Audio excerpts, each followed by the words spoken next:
Hey guys, Ali from ALTA Racks. How are you? Beautiful day here in Utah, July 4th. Happy July 4th, y'all. Here we are talking about our stabilization system.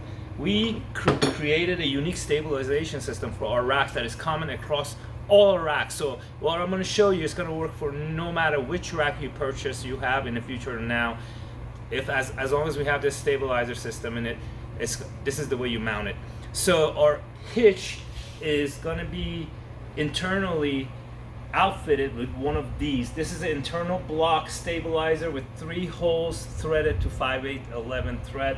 It goes on the inside and is mounted inside the hitch. This allows you to slide the hitch in and out for different distances and set the thread.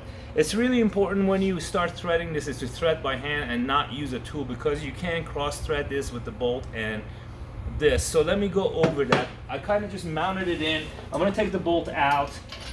I set the hole side, and you can adjust the hole by sliding the rack in and out. I can get my knee under here, or my crook of my elbow right under it with my knee, and lift up on it and kind of slide the rack in and out. But this is lined up right now. I'm going to get the bolt in, wiggle the rack a little bit, and just kind of start threading.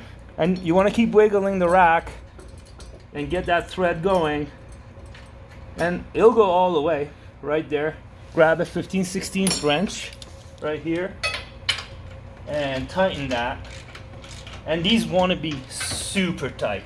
I mean, you cannot get tight enough. Everything's hard steel, grade 8, zinc plated, so it's not gonna rust. It's super hard.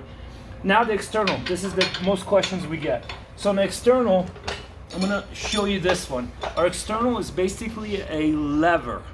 This is how a lever works. This bolt presses up either against the vehicle or the rack, and this part presses up against either the vehicle and the rack as well, depending on the configuration you're gonna have it, and it pulls this piece down.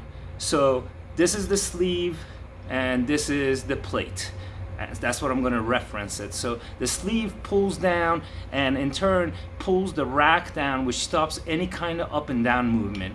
When we do stabilization from the side, there's always a little gap left, about 1/8 of an inch, and you don't want that up and down movement because that can unthread the internal.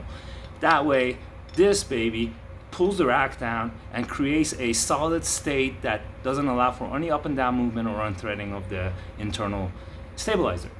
So the trick, or the way you set this up, is if you have a distance like this, you want the sleeve about a middle part, and you want the plate to contact both the receiver and the rack itself.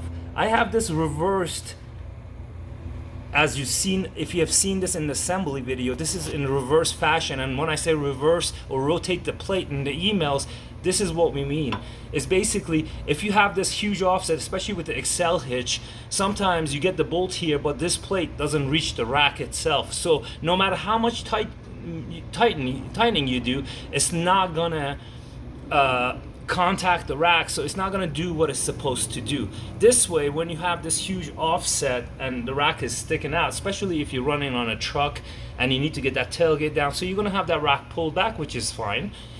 So we're going to get that plate right here contacting the receiver's lip right there, and this works great also for Toyotas, because Toyota have a little weld piece that can cause issues. If you have a 3-inch receiver, this also works really good. If you have the 2.5-inch external stabilizer, rotate the plate, and that allows you to get underneath as well. So we start by just, again, everything always is hand tight first. So I get that nice and hand tight. That's going to be a 3/8 wrench or 9/16 wrench for a 3/8 bolt. I'm going to hold on to this plate because it's going to want to move. Tighten it as much as I can a little bit, and just get that wrench on, and just as I'm holding it, gently turn it.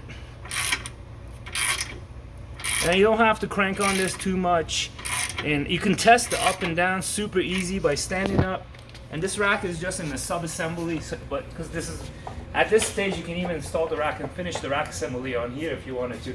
But you basically press up from the top of the rack right here, and you look over here right at your receiver, and I'm pressing up nothing's moving. The side to side is taken care of by the internal, and the external is taken care of any kind of up and down. This system is solid. You should check this after your first couple of runs because things settle. And I've noticed every month to 6 weeks, if you're shuttling 3, 4, 5 days a week heavily, you want to check this every few weeks. Just the external, you may see a little bit of movement from the rear view mirror. Always come and check this. Keep a 9/16 wrench and a 15/16 wrench with you when you have the rack in operation. It's just nice to have the right tools to come out and check it out real quick. Hope this was a helpful video for you. If you have any questions or comments, shoot us an email. That's the best way to get answers. Or give us a call. I'll pick up the phone. This is Ali and Sarah from ALTA Racks coming to you live from Utah. Have a great day, y'all.